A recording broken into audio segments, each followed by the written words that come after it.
नमस्कार, जय भारत, जय संविधान। मैं उमेश सिंह कसार्जुन, दलित फाइल से। दलित फाइलों में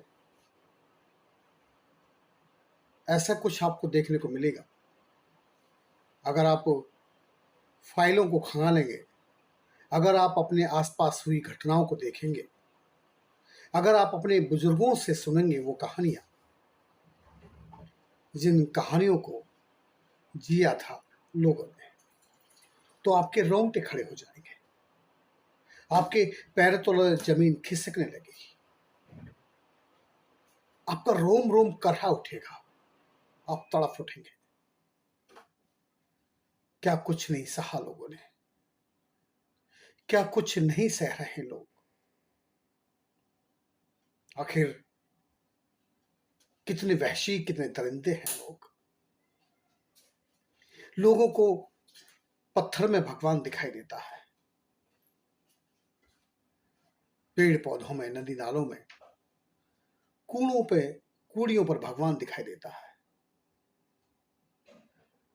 गधे में भगवान, सुअर में भगवान, गरुड़ में भगवान, शेर में भगवान, गाय में भगवान, मछली में भगवान।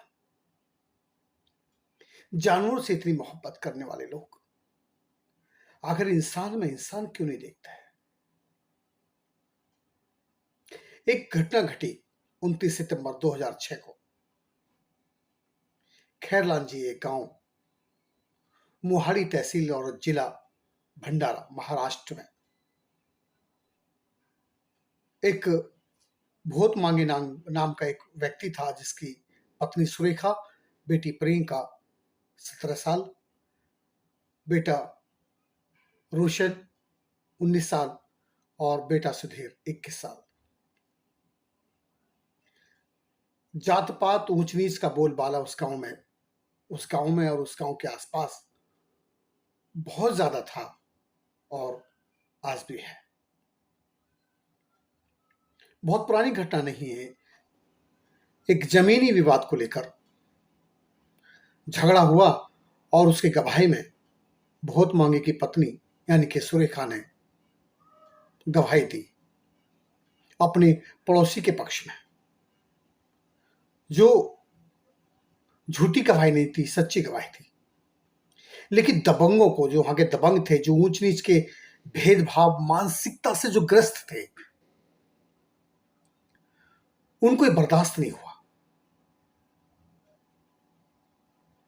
जिनको हमने कभी रास्तों पे नहीं चलने दिया, जिनको हमने कभी अच्छे कपड़े नहीं पहनने दिए, जिनको हमने शिक्षा से हजारों साल वंचित रखा, जिनको जानवरों से बदतर श्रेणी में हमने रखा, आज वो हमारे सामने सर उठा के हमारे खिलाफ कैसे खड़े हो सकते हैं। बस इसी मानसिक विकलांगता के चलते दबंगों को ये बात बिल्कुल बर्दाश्त नहीं हुई और ऊंची जात वाले, जिन्हें कहा जाता है, करीब 60-70 लोग उस खैरलांजी गांव में बहुत मांगे के घर पर आ धमके। इत्तेफाक से वहां बहुत मांगे नहीं था, भैया लाल जिसे कहते थे। उसकी पत्नी सुरेखा और बेटी प्रियंका और बेटा रोशन और सुधीर थे। 50-60 की भीड़ थी। सबके हाथ में डंडे, लाठी, सरिया, पत्थर, चाकू, यानी कि उनको उस समय जो कुछ मिला सब उन्हीं के हाथ में था। और बस उन चारों को खींच के बाहर निकाल लिया और बाहर निकल के उनको बहुत मारा और उनके एक एक करके कपड़े नौच दिए। सबको नंगा करके पूरे गांव में नंगा घुमाया और पूरा गांव मूक बना रहा। दबंगों की इतनी दहशत, क्योंकि वो रसूख वाले लोग थे, पॉलिटिकल पावर भी उनके पास थी, इसलिए कोई भी उनके सामने मुंह नहीं खोल रहा था, क्योंकि उन्हें अपनी मौत का भय था। और उसी भीड़ में मां बेटी के साथ गैंग रेप किया जाता है और अपनी मां और बहन के साथ गैंगरेप होते हुए रोशन सुधीर आंखों से देखते हैं। अधमरे थे, कुछ कर नहीं सकते थे। कुछ मिनट बाद सुरेखा और उसकी बेटी प्रियंका दम तोड़ देती है। सुधीर और रोशन को भी बहुत मारा काटा जाता है। इंसान तो बहुत शर्मसार होती है। सुधीर और रोशन के टुकड़े टुकड़े किए जाते हैं और फिर वही दबंगों की भीड़ उन चारों की लाश को उठाकर खैरलांजी गांव के बाहर एक नदी में फेंक देते हैं। बस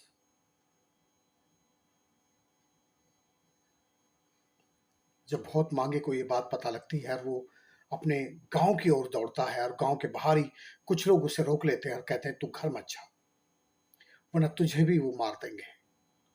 तेरे परिवार, उसके परिवार के साथ क्या क्या हुआ वो सब उसे बता दिया जाता है और बहुत मांगे डर के मारे अपने घर नहीं जाता है। वो अपना घर छोड़कर निकल जाता है। पुलिस के पास जाता है, पुलिस एक नहीं सुनती है।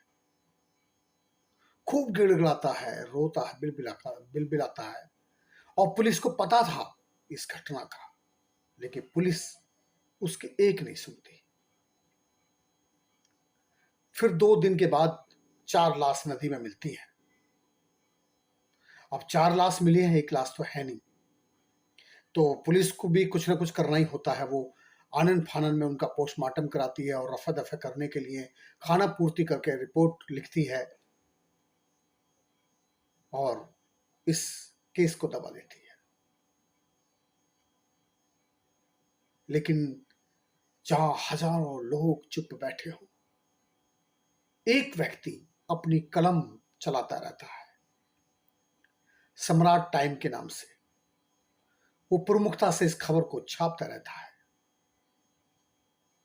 उसी अखबार की बदौलत ये बात देश के दलित नेताओं के पास पहुंचती है और दलित नेता संघर्ष करने शुरू करते हैं, उस गांव पहुंचते हैं और फिर दिल्ली में बैठे दलित नेताओं को, संसद में बैठे नेताओं को ये बात पता चलती है।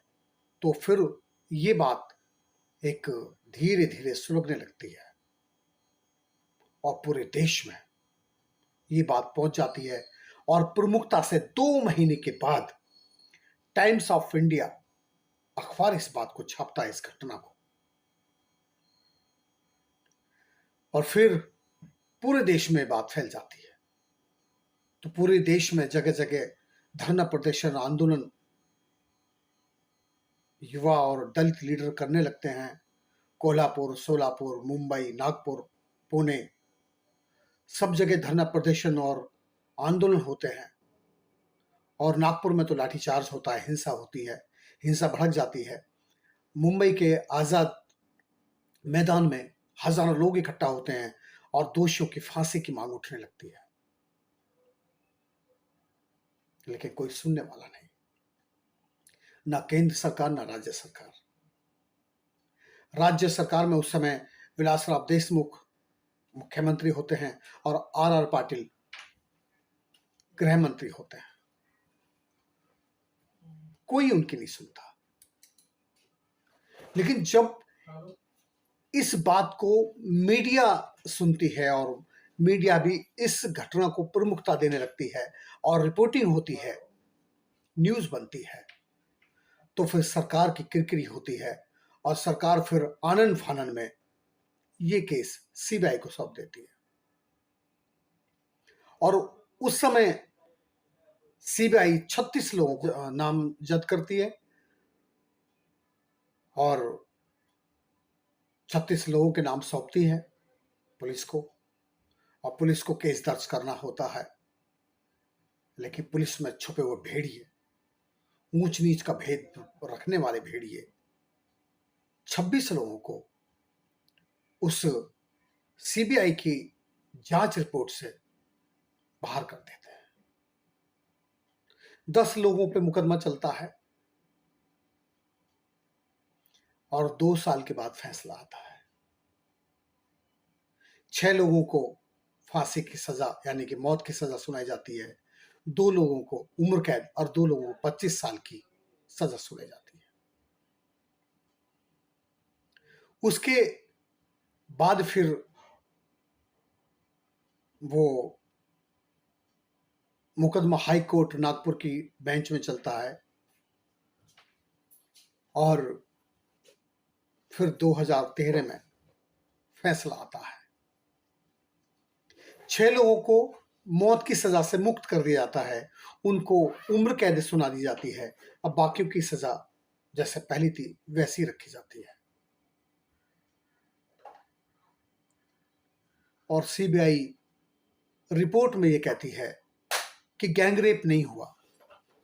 और जब चश्मदीद जो लोग थे वो कुछ सामने आते हैं और वो बताते हैं कि बलात्कार हुआ है, गैंगरेप हुआ है, लेकिन डॉक्टर की साठगांठ के साथ उस रिपोर्ट को बदल दिया जाता है, क्योंकि सब जगह उनकी दबंगई थी, उनका रसूख था, तो वो कुछ भी कर सकते थे। और बड़ी बात तो जब हो जाती है जब आर पाटिल गृह मंत्री कहते हैं कि ये नक्सलियों ने किया है, ये नक्सलियों ने किया है जो भी किया है, जबकि गांव के लोग जानते थे कि करने वाला कौन है, गुनहगार कौन है। तो ये और गुस्सा भड़क जाता है लोगों का और उन्हें अपनी बात वापस भी लेनी पड़ती है।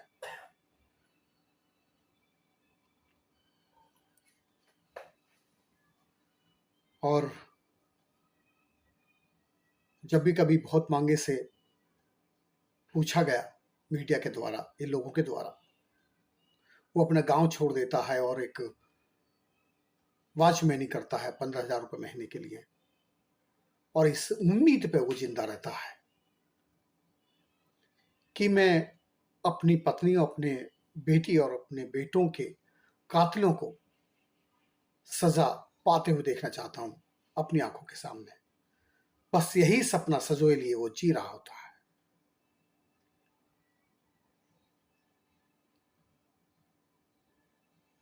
और केस सीबीआई सुप्रीम कोर्ट को सौंप देती है। अब सुप्रीम कोर्ट में तारीख पे तारीख पड़ती रहती है और कोई फैसला नहीं आता है। और एक दिन बहुत मांगे हार्ट अटैक से ये दुनिया छोड़ देता है।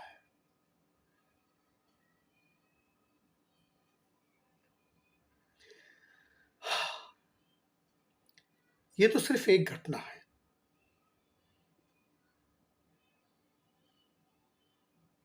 जितने भी लोग मेरी बात सुन रहे हैं, आप सब जानते हैं, आपके साथ, आपके आसपास ऐसी न जानी अनगिनत कितनी घटनाएं होंगी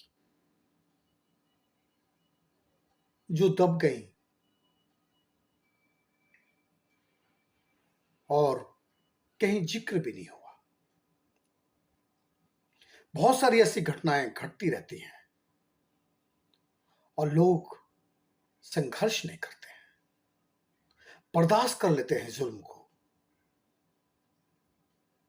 और इंसाफ नहीं मिलता है। माँ ने अपनी बेटी ने माँ को आके बताया कि माँ, मैं आज घास खोदने गई थी और चौधरी साहब ने मुझे ईख में खींच लिया और मेरे साथ बदतमीजी की, मेरा बलात्कार किया। माँ बेटी के मुंह पे हाथ रख देती है, इस डर से कि बेटी मुझे बता दिया, तेरे बाप को मत बताना, तेरे भाइयों को मत बताना। अगर ये बात गांव के लोगों को पता लग गई तो तुझसे शादी कौन करेगा। अगर कहीं ऐसा ना हो तेरे भाई को पता लग गया और तेरे भाई ने कुछ किया तो तेरे भाई को लोग मार देंगे, तेरे बाप को लोग मार देंगे। और इसी तरह दलितों की बेटियां बलात्कार पे बलात्कार का शिकार होती रहती हैं, सहती रहती है, सहती रहती है। आखिर कब तक चलेगा ये सिलसिला? हम कब तक ऊंच नीच के भेदभाव को मानते रहेंगे? आखिर हम इंसान कब बनेंगे? हमें इंसान से कब मोहब्बत होगी? ये एक सवाल है। हालांकि कहानी है और एक आदमी पे गुजरी हुई कहानी है। आपको तो ये फिल्म की स्क्रिप्ट लग रही होगी, लेकिन हकीकत में बहुत मांगे ने जिसने इस जिंदगी को जिया है, जिस सुरेखा ने, उसकी पत्नी ने इस दर्द को सहा है, बलात्कार के दर्द को, एक एक कपड़े नोच दिए गए उनके बदन के और पूरे गांव में घुमाया गया। प्रियंका के साथ गैंगरेप किया गया, बेटी के साथ, सुरेखा के साथ, पत्नी के साथ गैंगरेप किया गया। जरा सोच कर देखिए, उस समय करने वालों के दिल में कितना वहसीपन होगा, देखने वाले लोग कितने अंदर से घुट रहे होंगे।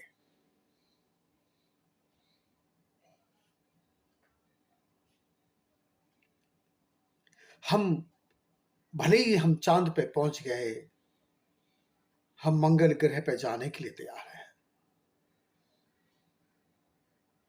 लेकिन इंसानियत का खून बह रहा है, इंसानियत शर्मसार हो रही है।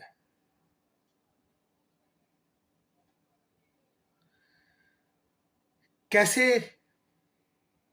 बदलेगा ये देश? कैसे बदलेगा ये समाज? इस ऊंच नीच के भेदभाव से ऊपर उठकर क्या हम एक अच्छे भारत, सशक्त भारत, शिक्षित भारत की कल्पना कर सकते हैं, जहां सबको आजादी से जीने का हक हो, जहां किसी के प्रति कोई द्वेष भावनाएं ना हो? ऐसी व्यवस्था होनी चाहिए। मैं जानता हूं कि मेरी जीती जी शायद ये नहीं होगा, लेकिन शुरुआत तो हम कर सकते हैं। हम शुरुआत कर चुके हैं, आप भी शुरुआत कीजिए। उठिए अपने पराये से ऊपर, महसूस कीजिए उन लोगों के दर्द को जो हजारों सालों से तकलीफ झेलते हुए आ रहे हैं। अगर आप नहीं उठे तो कल आप भी शिकार होंगे।